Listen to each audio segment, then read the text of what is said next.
que Pablo escribió 2 cartas a la iglesia de Corinto, de Tesalónica, perdón, de Corinto.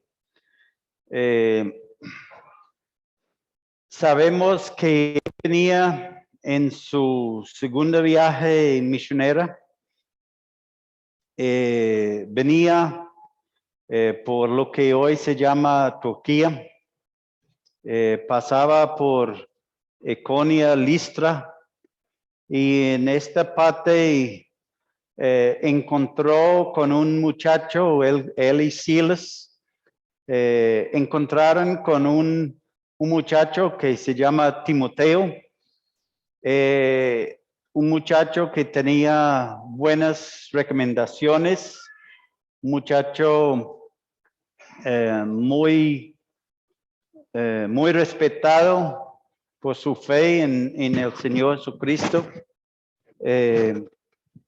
Su testimonio, tenía un testimonio muy bueno de una área bastante grande alrededor de Derbe, Listra, Iconio, una área de pronto aquí a Pereira, en esta área y esta es grande porque en aquel tiempo no tenía carros, ni teléfonos, ni WhatsApp, ni redes sociales, no tenían nada de esto. Entonces, Timoteo era conocido en toda esta área en aquel tiempo. Y entonces ellos lo llevaron con él y se fue con ellos. Y recordamos que ellos decidieron ir a una parte y no podían, querían ir a otra parte y no podían.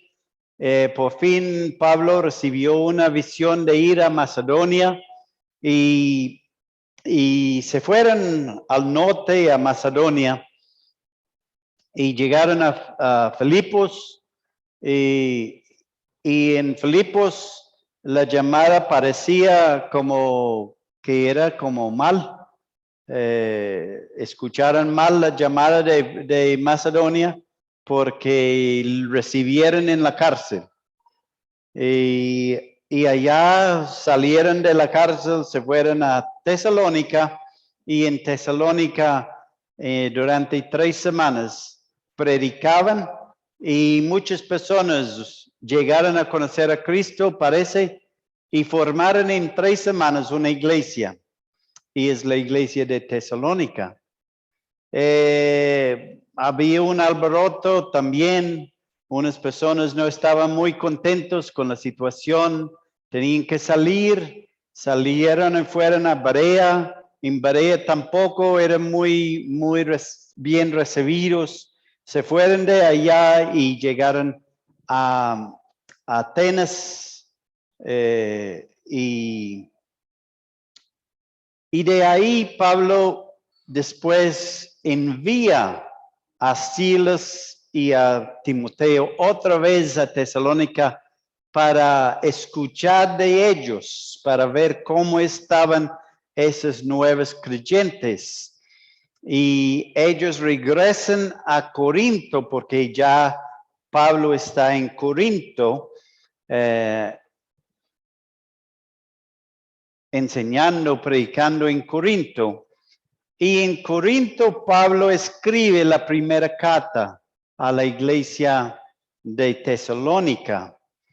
Y después, un tiempo cortico después, escribe la segunda carta a Tesalónica, la carta que estamos en este momento estudiando.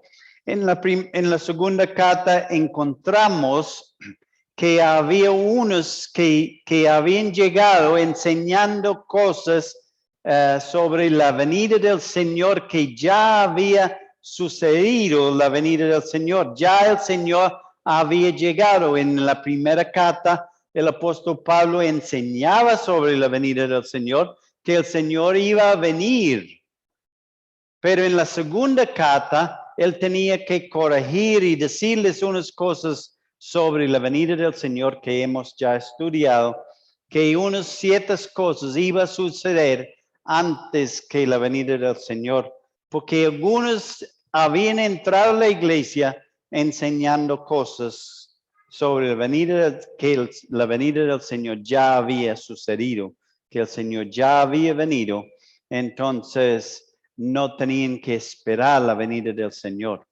Entonces, ahí venimos hablando de varias cosas que el apóstol Pablo les había enseñado sobre la apostasía, la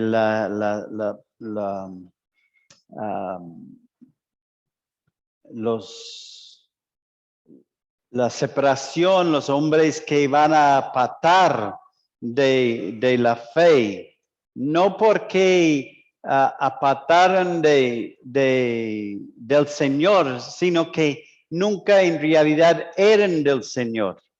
Aparentaron de ser del Señor, pero nunca habían en realidad tenido una relación verdadera con el Señor. Parecieron ser creyentes al principio, pero en realidad eran como los en la parábola del sembrador, ¿cierto? Recibieron la palabra con gozo, pero cuando venían las pruebas, las tentaciones, las afanes de la vida, no tenían raíces en sí, ¿cierto? Entonces, en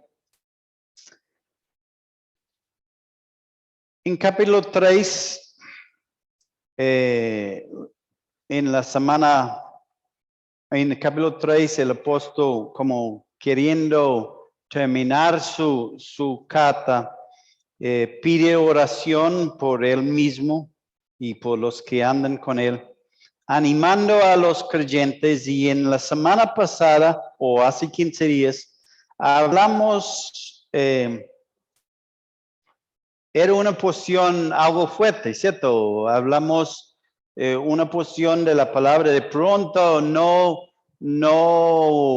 bien recibido en 2022 como una porción de una manera de manejar las cosas. Algo espinoso sobre el hermano desordenado, el hermano insubordinado, que no guarda la formación. Recuerda que la palabra desordenado es un término militar. Es un término que habla del hombre o del soldado que no quiere guardar la formación en la fila, ¿cierto? Cuando los soldados tienen que hacer formación, y el soldado no quiere guardar la fila, ¿cierto? Entonces, la formación. Entonces, este es donde viene la palabra, que no guarda formación. Y sabemos los que han, bueno, yo no, pero los que han han prestado servicio militar o en la policía, saben lo que es guardar la formación, ¿cierto? ¿Quién ha prestado servicio militar? ¿Cierto? Hay un poco que han, y ustedes saben bien cómo es guardar la formación, ¿cierto? Cuando le llaman a las 5 de la mañana para ¿cómo se llama ese? Cuando le llaman a las 5 de la mañana. Guardiana.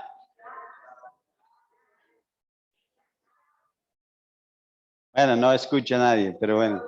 Ustedes saben lo que es. Entonces,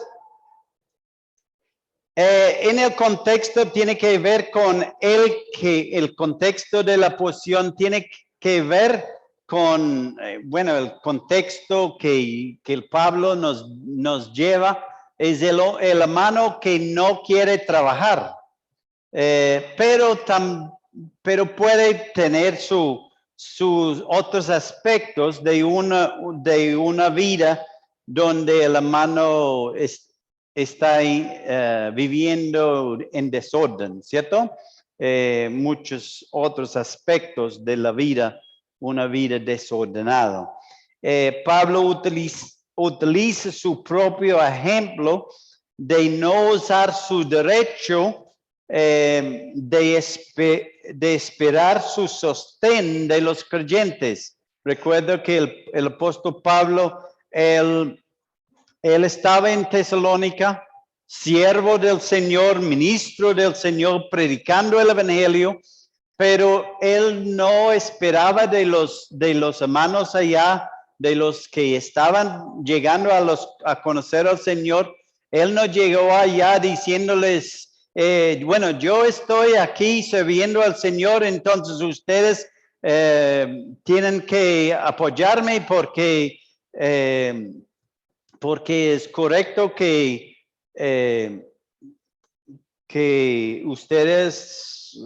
ustedes me sostienen, ustedes, ¿cierto? El siervo es digno de su salario, entonces ustedes necesitan estar ofrendando, ustedes necesitan darle la ofrendita, ¿cierto? No, el apóstol Pablo trabajaba con sus manos como haciendo sus carpas, etcétera, etcétera, trabajando con sus manos, pero también predicando el evangelio para ganar su sostén. Entonces, él utilizó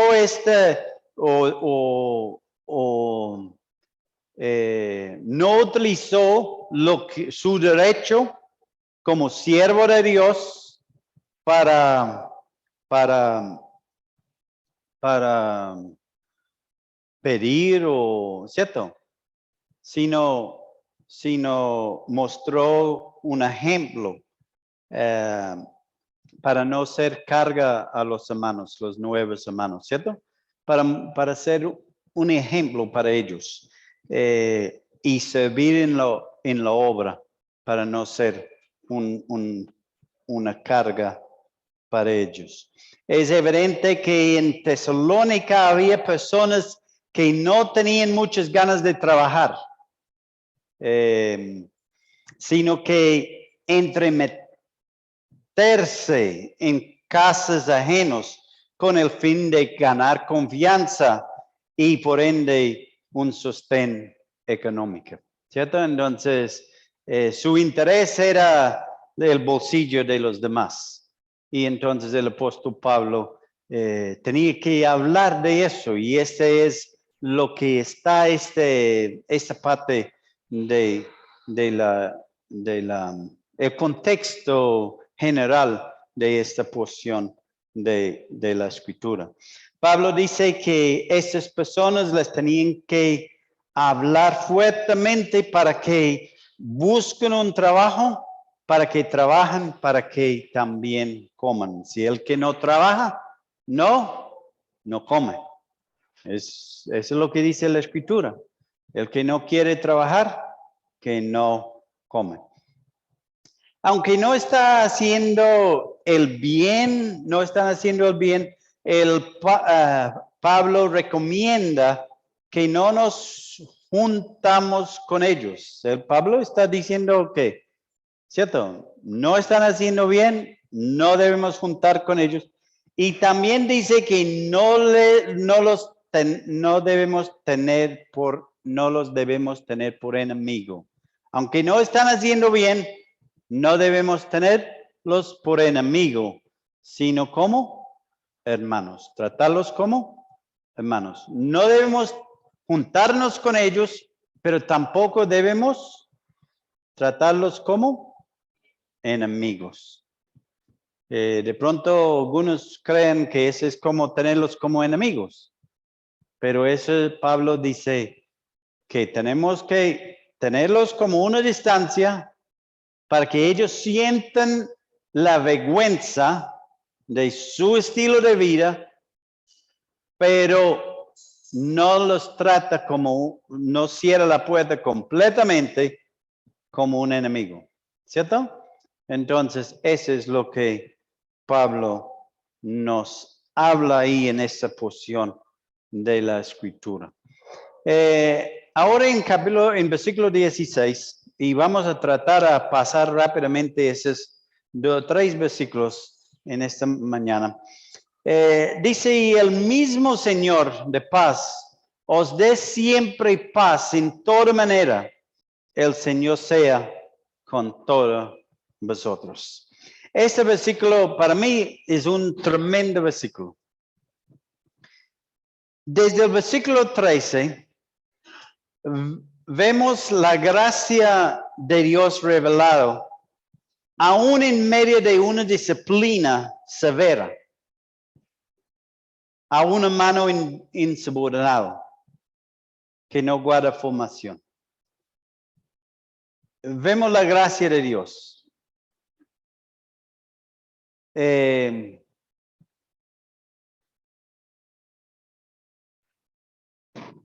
versículo se conecta, el versículo 16, se conecta con los versículos anteriores con I. ¿Sí? Venía hablando de una mano insubordinada, ¿cierto? ¿Cierto que sí?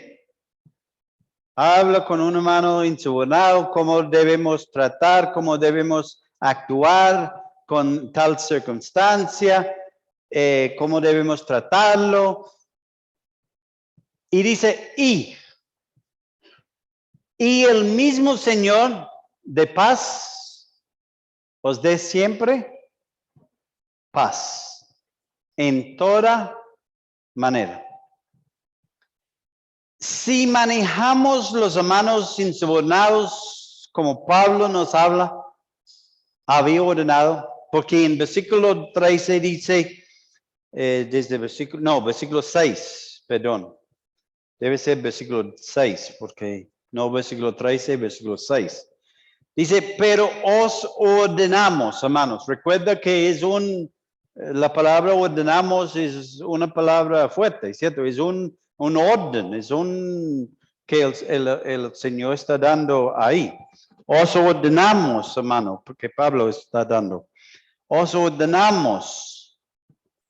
Entonces, Pablo les había ordenado. Si manejamos los hermanos insubordinados como Pablo nos había ordenado, el mismo Señor de paz os dé siempre paz en todo caso y situación. Esa palabra en toda manera significa en algunas traducciones la Biblia de las Américas, la Biblia Nueva Versión Internacional, varias de las versiones dice en todo caso, en toda situación. Y la palabra significa eso. En cada situación, en cada caso. Y el verbo os dé es el verbo aristo, que es un evento pasado, es algo Él nos dé en pasado. Cuando nosotros actuamos conforme a la voluntad de Dios, Dios nos dé en un tiempo pasado, y ese tiempo pasado, os dé, sigue actuando. Es un verbo continuo. Es un evento pasado, algo que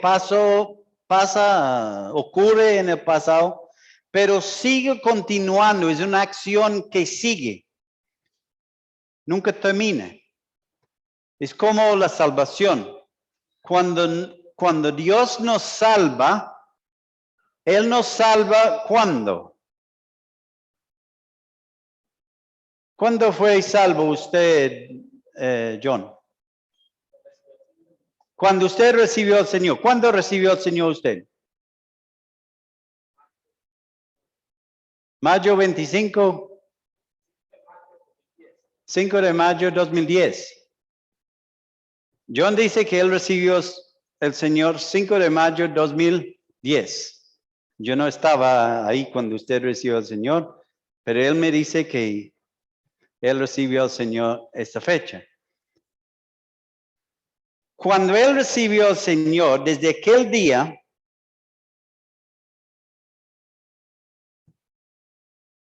él tiene la vida eterna, la salvación de su alma. Y él sigue teniendo la salvación de su alma el 18, no, 20. El 20 de febrero 2022 y seguirá teniendo la salvación de su alma mañana, pasado mañana. ¿Estamos de acuerdo? ¿Por qué? Porque es una acción oristo, un verbo oristo. Eso es lo que pasa.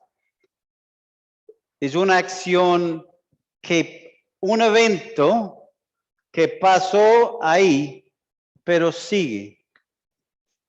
Cuando es genuino. Porque hay muchas personas que creen que han recibido a Cristo, pero no lo han hecho en realidad. Tristemente así. ¿Sí? Pero cuando es genuino, cuando la persona de verdad ha recibido a Cristo como su Señor y Salvador, sigue siendo hasta que el Señor venga. ¿Sí? Entonces, aquí es cuando nosotros en un evento, cuando nosotros actuamos conforme a la voluntad de Dios sobre una situación, un caso en particular, Dios nos da paz y esta sigue siendo y nosotros vamos a siempre tener paz porque actuamos según la voluntad de Dios sobre esta situación. ¿Me hace entender lo que estoy queriendo decir? ¿Me captan la idea? Y eso es lo que dice el apóstol Pablo. Y el mismo Señor de paz os dé siempre, en cada situación, paz. No es porque yo un día hizo tal cosa que el Señor me da paz por todas las cosas que me pasan. No, porque si yo no actúa conforme a la voluntad de Dios en un caso en particular, ¿cómo es que el Señor me da paz? ¿Cierto?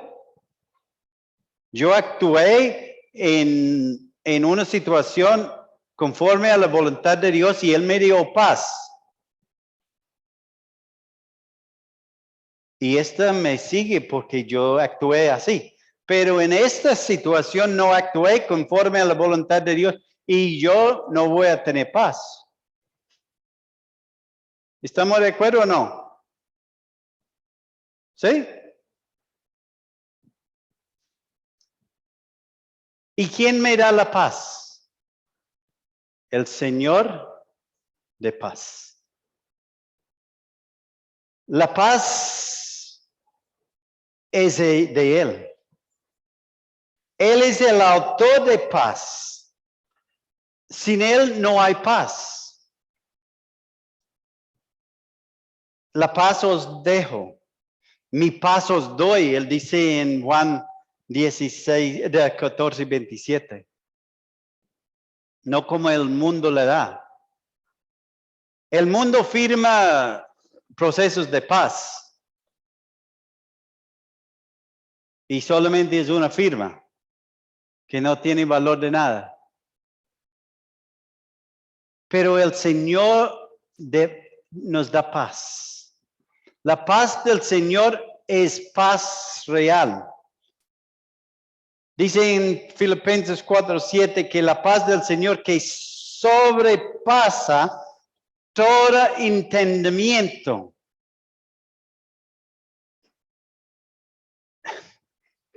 La paz del Señor es cuando las personas dicen, yo no entiendo por qué usted tiene paz. ¿Ha pasado usted así? Cuando alguien le dice, yo no entiendo por qué usted tiene paz, tanta paz.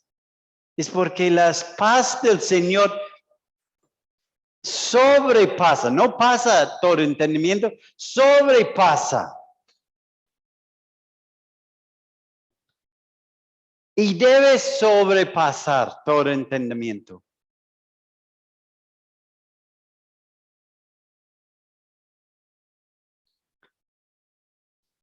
El Señor estableció la paz mediante la sangre de su cruz, nos dice en Colosenses 1:20.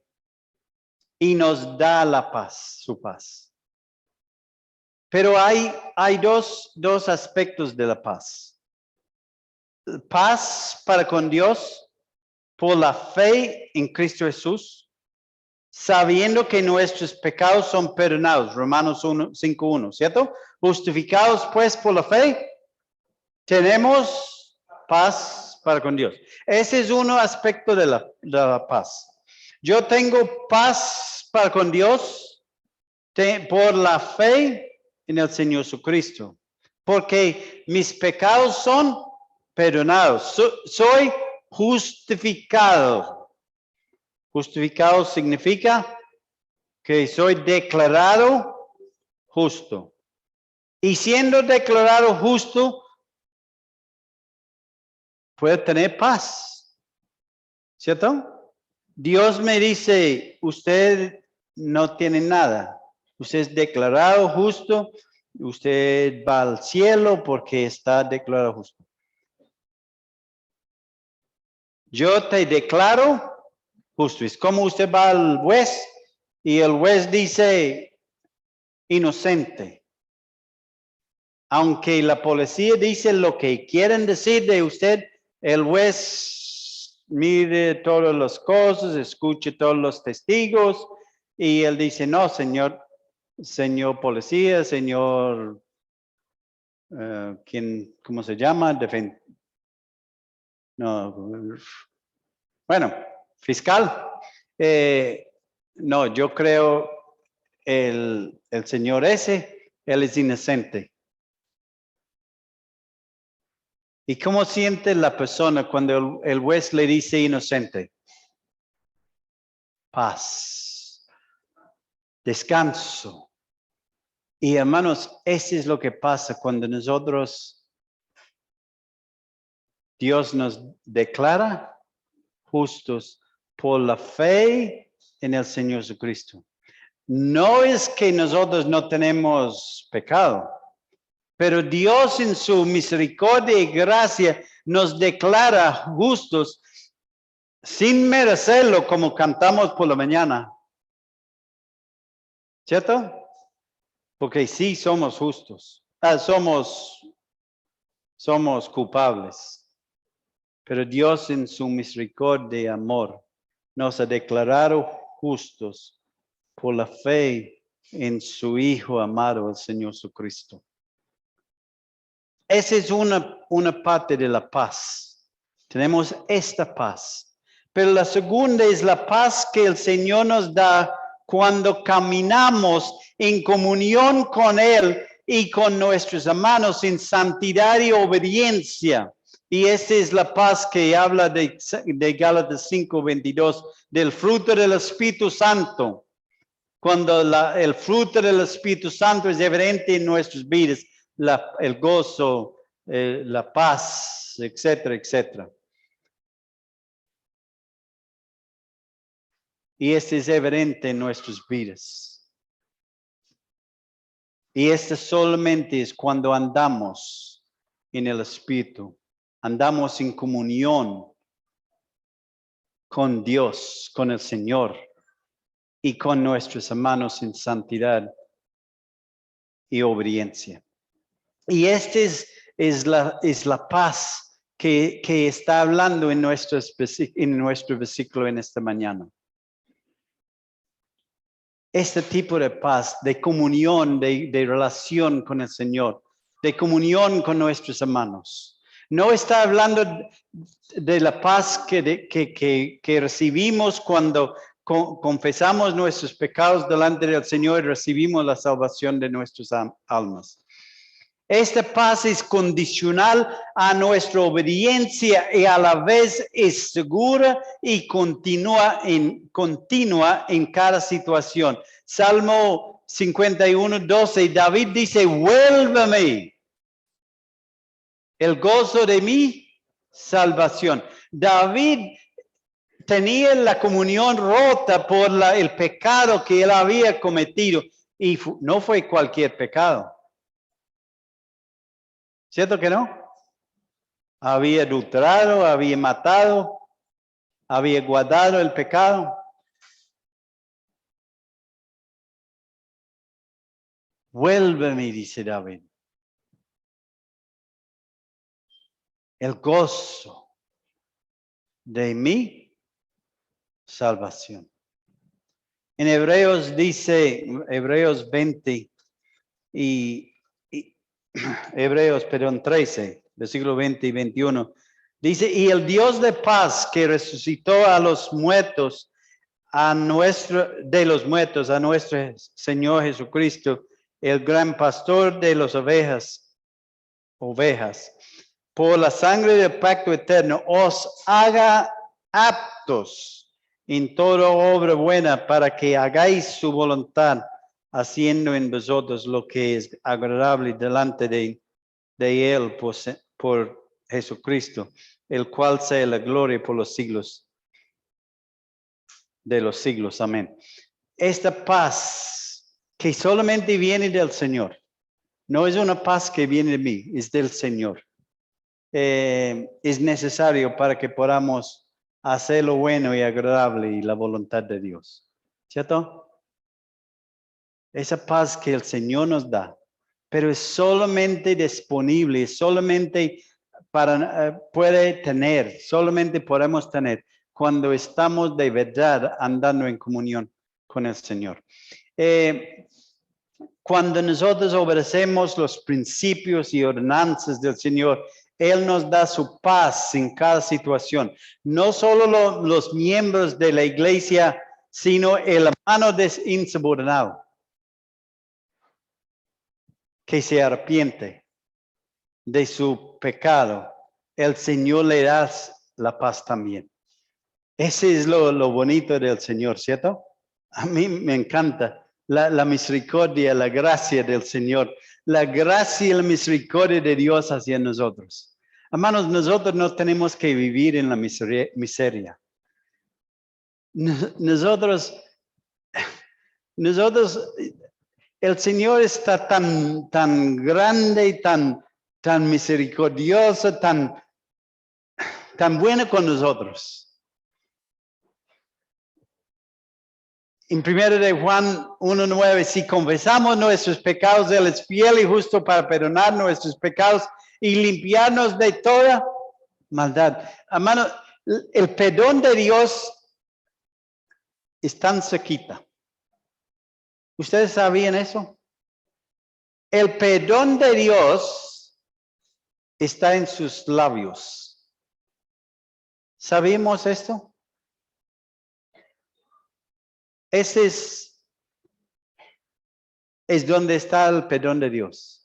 Está tan cerca a nosotros que está en nuestros labios. ¿Estamos de acuerdo?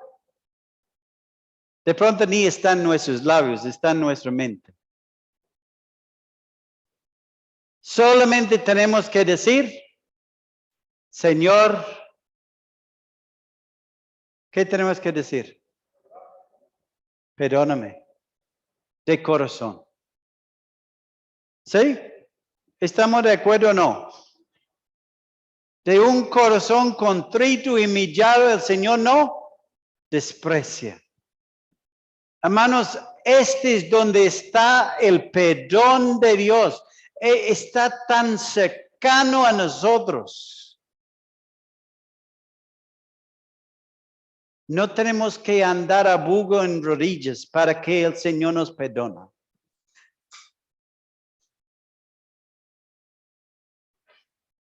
Y a veces es tan duro pedir perdón, ¿cierto? Es tan duro llegar al Señor y decir, Señor, perdóname. O aún llegar a otro y decir, hermano, perdóname. ¿Es verdad o no? Perdóname. Pero está tan cerca. Está en nosotros para hacerlo. Miqueas 7:18 dice que Dios como tú, que perdona la maldad y olvida, no solamente perdona, pero olvida el pecado del remanente de su heredad. No retuvo para siempre su enojo, porque se deleita en misericordia.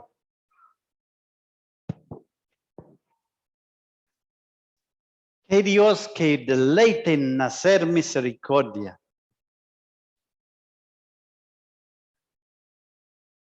Dios no anda con un palo en su bolsillo como queriendo darnos garrote, ¿cierto? Dios quiere mostrar su misericordia, quiere abrazarnos, quiere recibirnos.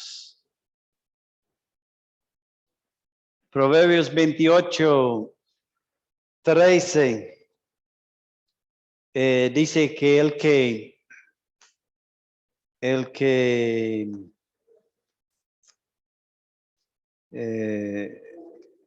encubre sus pecados no prosperará, mas el que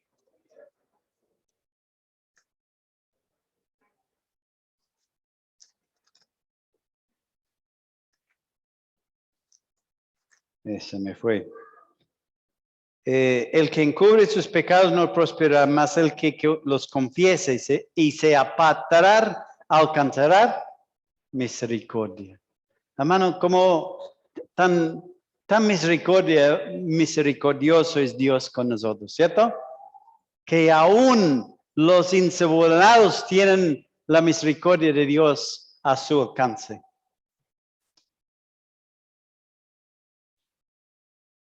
En versículo 17, bueno, Pablo habla parece que Pablo escribe la salutación con su propia mano.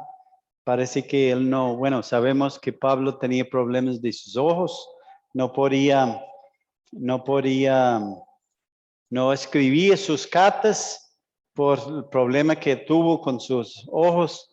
Algo que él había pedido al Señor varias veces quitar, y el Señor le dice, bástate mi gracia, ¿cierto? Entonces, en versículo 18, la gracia de nuestro Señor Jesucristo sea con todos vosotros. Amén. ¿Cuántas gracias de Dios hay?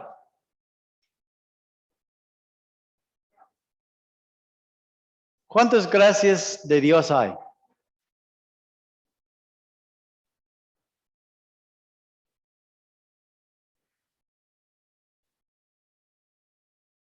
No sabemos. Una. Bueno, yo creo que hay una sola. Escuché esta semana que hay dos. Pero yo creo que hay una. ¿Cuántos aspectos o facetas de la gracia de Dios hay?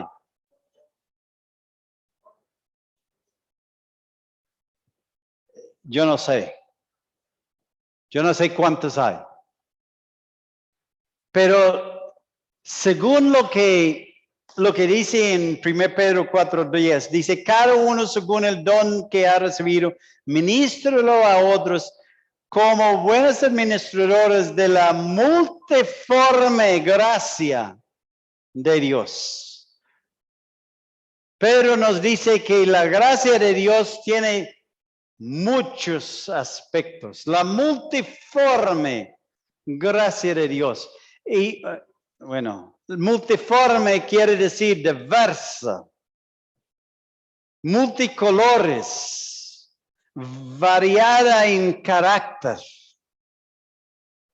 Hay muchos diferentes aspectos de la gracia de Dios. La gracia de Dios es una sola, pero como un diamante tiene tantas facetas que cuando puesta a la luz, brilla con una multitud de colores que nunca alcanzaremos a entender la magnitud de esa gracia hasta que estamos en la presencia del Señor.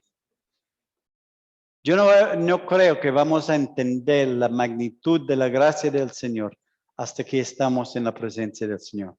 Y no podemos porque no vamos a entender la magnitud de la gracia de Dios hasta que estamos ahí en el cielo, disfrutando del cielo. Porque esa es parte de la gracia del Señor. ¿O no? ¿Cierto que sí?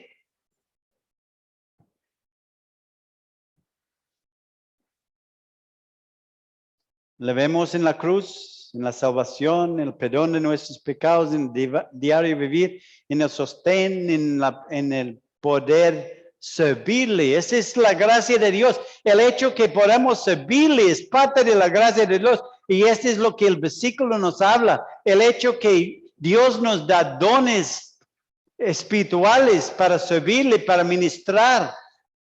Eso es parte de la multiforme gracia de Dios. ¿Cómo debe afectar a nuestras vidas la gracia de Dios, hermanos? ¿Cómo debe afectar a nuestras vidas la gracia de Dios? Cuando yo contemplo la gracia de Dios hacia mí, hacia Byron, ¿cuál debe ser la respuesta mía a la gracia de Dios? ¿Cuál debe ser la respuesta suya a la gracia de Dios?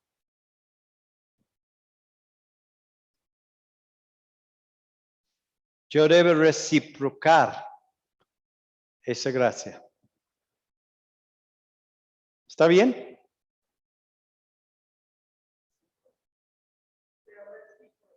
Ser recíproco. Bueno, gracias por ser recíproco. Eso significa que yo debo devolver, responder esa gracia. Como esta gracia me fue dado a mí, yo debo dar esa gracia de la misma manera a los demás. Si hemos recibido esta gracia, debemos ser recíprocos a otros, siendo la gracia manifestada en nuestras vidas. Debe producir favores inmerecidos, porque esa es la gracia de parte de nosotros a los demás, porque este es lo que el Señor hace con nosotros todos los días de nuestra vida. Su gracia está con nosotros. ¿Su gracia está con nosotros? Hermanos, y eso es lo que Pablo les decía a ellos. Él dice en este último versículo, hermanos, a veces nosotros pasamos por encima, esa es la gracia de nuestro Señor Jesucristo sea con vosotros. Y termina diciendo amén. Pero la gracia de Dios, del Señor Jesucristo sea con vosotros. Y esta última palabra, que sea así. Que sea o así sea. Que así sea. Porque esto es lo que la palabra amén significa. Que así sea.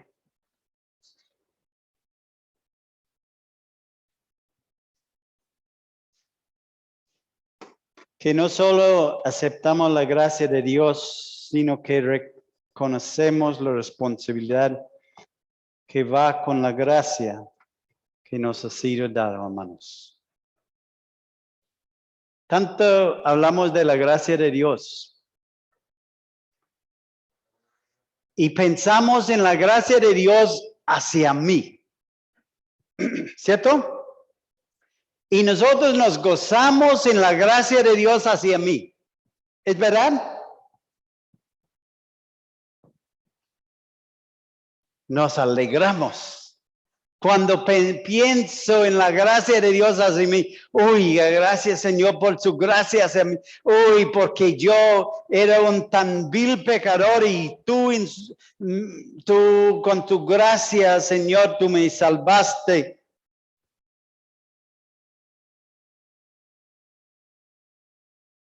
Pero ¿qué significa?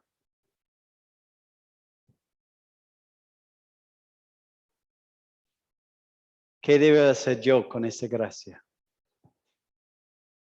Que la gracia del Señor sea con nosotros. Amén. Que así sea. Padre, gracias en esta mañana por tu palabra. Gracias por tu gracia. Gracias, Padre, por tu paz. Gracias, Padre, por la persona de nuestro Señor Jesucristo. Gracias, Padre, porque tu palabra es una lámpara a nuestros pies. Y gracias, Padre, porque es más cortante que una espada de dos filos, doble filo. Y Padre, necesitamos permitir que ella nos corta, nos habla. Porque Padre, nosotros podemos gozarnos tanto en lo que es para nosotros, pero Padre, necesitamos contemplar todo el significado de tu gracia hacia nosotros. Ayúdanos, Padre, para que podamos de verdad ser buenos administradores de la gracia tuya en nuestras vidas. Gracias te damos por cada mano. Gracias, hermano. Gracias, Padre, por Joanny y Gloria y sus dos niñas. Y Padre, seguimos rogando por ellos, por Martín y por Elizabeth y su niña y su niño, para que tú estés obrando en sus vidas, también por Efraín y Adriana. Padre, para que tú estés obrando, guiando a esas